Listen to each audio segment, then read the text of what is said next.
కదంబం తయారీ విధానాన్ని మనం ఇప్పుడు చూద్దాం. రుచికరమైన పౌష్టిక పోషక విలువలు కలిగి ఉన్న ఈ కదంబానికి కావలసిన పదార్థాలు: కట్ చేసి ఉంచుకున్న 1 కప్పు టొమాటో, 1 కప్పు ఉల్లిగడ్డ పచ్చిమిర్చి, 1 కప్పు దొండకాయ, 1 కప్పు వంకాయ, 1 కప్పు కరివేపాకు, 1 కప్పు క్యారెట్, 1 కప్పు బెండకాయ, కూర గుమ్మడి 1 కప్పు, కొత్తిమీర పుదీనా 1 కప్పు, గరం మసాలా దినుసులు సాజీరా, లవంగ, ఇలాచి, దాల్చిన చెక్క, బిర్యానీ ఆకు, తగినంత 4 రెబ్బల చింతపండు నానబెట్టుకోవాలి. స్టవ్ మీద కుక్కర్ పెట్టి సరిపడ నెయ్యి వేసి పోపు దినుసులు, మసాలా దినుసులు, బిర్యానీ ఆకు పోపులో వేసుకోవాలి. ఈ కూరగాయలు తరిగి ఉన్నవి అన్నీ వేసి 1 చెంచా ఉప్పు వేసి కలుపుకొని ఒక 10 నిమిషాలు అలాగే మగ్గనివ్వాలి.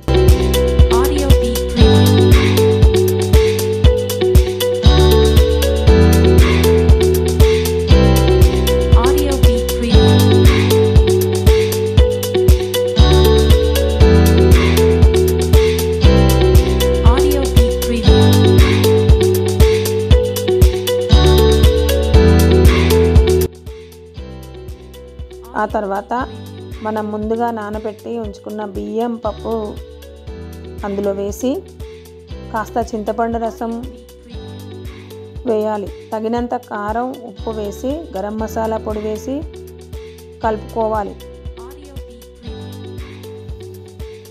3 లేదా 4 విజిల్స్ వచ్చేంత వరకు ఉడకనివ్వాలి.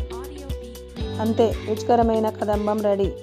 ఈ కదంబం పిల్లలు, పెద్దలు ఎవరు తిన్నా చాలా పోషక విలువలు మన శరీరానికి లభిస్తాయి.